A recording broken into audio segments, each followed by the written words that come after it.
Assalamualaikum warahmatullahi wabarakatuh. Perkenalkan, nama saya Arvina Fitriani. Saya dari Prodi S1 Keperawatan semester 4 kelas B. Dan saya juga mahasiswa Sekolah Tinggi Ilmu Kesehatan Indonesia Maju Jakarta. Di sini saya akan sedikit menjelaskan atau mengedukasi tentang pemberian susu formula pada bayi. Baik, untuk yang pertama, saya akan sedikit menjelaskan tentang susu formula. Susu formula adalah susu cair atau bubuk dengan komposisi tertentu untuk bayi yang berfungsi sebagai pengganti air susu ibu. Susu formula diberikan jika karena alasan tertentu, seperti kondisi ibu tidak bisa memenuhi kebutuhan susu si bayi. Misalnya, karena bekerja, karena air susu ibu tidak keluar, atau keluar sedikit-sedikit, dan lain-lain. Tidak semua bayi mau mengkonsumsi susu formula. Oleh sebab itu, susu tersebut diberikan dengan memperhatikan aspek dan kondisi bayi yang bersangkutan. Susu formula adalah susu yang dibuat dari susu sapi atau susu buatan yang diubah komposisinya hingga dapat dipakai sebagai pengganti ASI. Susu formula juga memiliki beberapa jenis. Yang pertama, susu formula adapted atau pemula, disesuaikan dengan fisiologi si bayi. Susu formula ini komposisinya sangat mendekati ASI, sehingga cocok untuk digunakan bagi bayi yang baru lahir sampai umur 4 bulan. Lalu yang kedua, ada susu formula complete, starting atau awal lengkap. Susunan zat gizi dalam susu formula ini sudah lengkap sehingga dapat diberikan sebagai susu awal atau permulaan. Lalu yang ketiga, ada susu formula follow up atau lanjutan, mengganti susu formula yang sedang digunakan dengan susu formula follow up. Susu formula ini digunakan pada bayi yang berumur 6 bulan ke atas. Selanjutnya ada kandungan susu formula. Susu sapi atau susu formula dan ASI mengandung dua macam protein utama. Yang pertama, whey. Whey adalah protein halus, lembut, dan mudah dicerna. Lalu yang kedua ada kasein. Protein yang berbentuknya kasar, menggumpal, dan sukar dicerna oleh usus bayi. Protein susu yang utama adalah kasein. ASI mengandung alfa-laktalbumin. Susu sapi mengandung laktoglubin dan bovin serum albumin yang sering menyebabkan alergi pada bayi. Susu sapi tidak mengandung taurin, dan taurin itu adalah protein otak. Susunan syaraf juga penting untuk pertumbuhan retina. Mengandung kalsium, sedikit mengandung zat besi, mengandung natrium, kalium, fosfor, dan klor, dan susu formula tidak terdapat sel darah putih. Zat pembunuh bakteri antibodi mengandung enzim, hormon, dan juga tidak mengandung faktor pertumbuhan. Selanjutnya di sini ada kelemahan dari susu formula. Yang pertama, susu formula kurang mengandung beberapa senyawa nutrien, dan yang kedua, sel-sel yang penting dalam melindungi bayi dari berbagai jenis patogen. Ketiga, faktor antibodi, antibakteri, dan antivirus. Yang keempat, hormon misalnya hormon prolaktin dan hormon tiroid. Lalu yang kelima ada enzim dan prostaglandin. Selanjutnya di sini ada dampak negatif dari susu formula. Yang pertama itu pencemaran.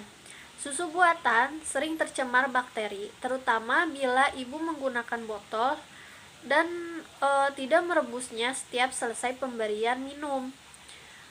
Bakteri tumbuh sangat cepat pada minuman buatan. Lalu yang kedua ada infeksi. Susu formula tidak mengandung antibodi untuk melindungi tubuh bayi terhadap infeksi. Bayi yang diberikan susu formula lebih sering sakit diare dan infeksi saluran nafas. Selain dari itu, dapat mengakibatkan pemborosan. Ibu dari kelompok ekonomi yang rendah mungkin tidak mampu membeli cukup susu formula untuk bayinya. Mereka mungkin memberi dalam jumlah yang lebih sedikit dan mungkin menaruh sedikit susu atau bubuk susu ke dalam botolnya. Sebagai akibatnya, bayi yang diberi susu formula sering kelaparan dan akhirnya dapat menyebabkan kekurangannya gizi pada bayi. Lalu yang keempat, ada kekurangan vitamin. Susu formula tidak mengandung vitamin yang cukup. untuk bayi. Menurut Richard dan Victor tahun 1992, ASI mengandung lebih banyak vitamin C dan vitamin D. Lalu yang kelima, ada kekurangan zat besi. Zat besi dari susu formula tidak diserap sempurna seperti zat besi, dan ASI bayi yang diberikan minuman buatan seperti susu formula dapat terkena anemia karena kekurangan zat besi. Lalu yang keenam, lemak yang tidak cocok. Susu formula yang terbuat dari susu sapi mengandung banyak asam lemak jauh dibandingkan dengan ASI. Untuk pertumbuhan bayi yang sehat, diperlukan asam lemak esensial dan asam linoleat yang cukup. Lalu yang ketujuh, protein. Protein yang tidak cocok, susu formula mengandung terlalu banyak kasein. Kasein mengandung campuran asam amino yang tidak cocok dan sulit dikeluarkan atau dicerna oleh ginjal bayi yang belum sempurna. Lalu yang kedelapan, tidak bisa dicerna. Pada susu sapi dicerna karena tidak mengandung enzim lipase untuk mencerna lemak. Karena susu formula lambat dicerna, maka lebih lama untuk mengisi lambung bayi daripada ASI. Akibatnya bayi tidak cepat lapar. Lalu yang kesembilan, bayi yang diberi susu formula terlalu dini kemungkinan menderita lebih banyak masalah alergi, misalnya asma. Pengguna susu formula yang tidak tepat dalam menimbulkan bahaya. Selanjutnya, faktor yang mempengaruhi. Yang pertama, pengetahuan.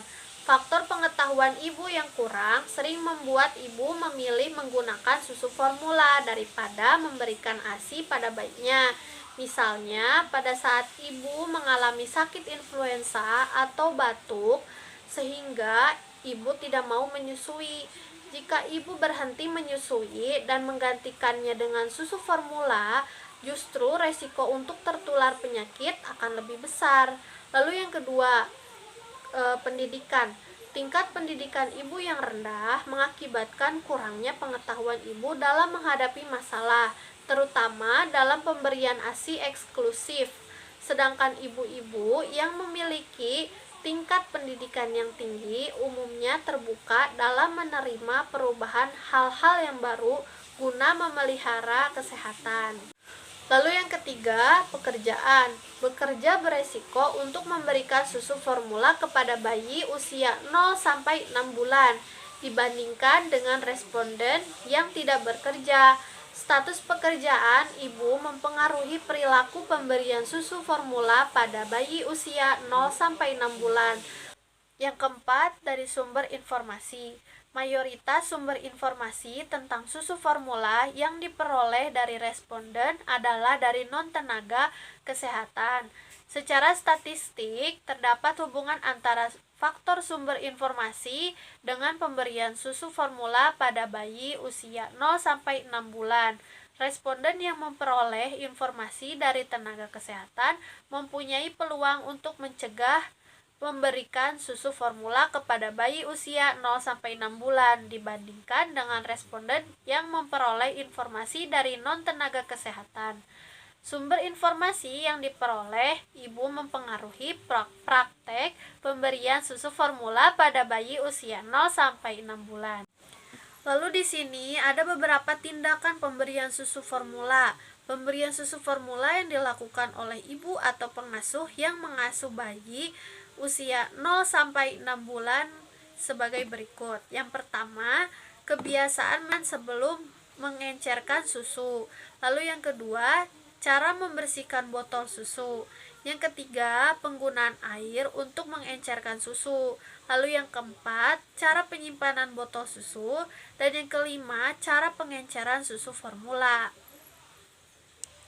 Sekian penjelasan saya tentang pemberian susu formula pada bayi. Semoga bermanfaat. Terima kasih. Wassalamualaikum warahmatullahi wabarakatuh.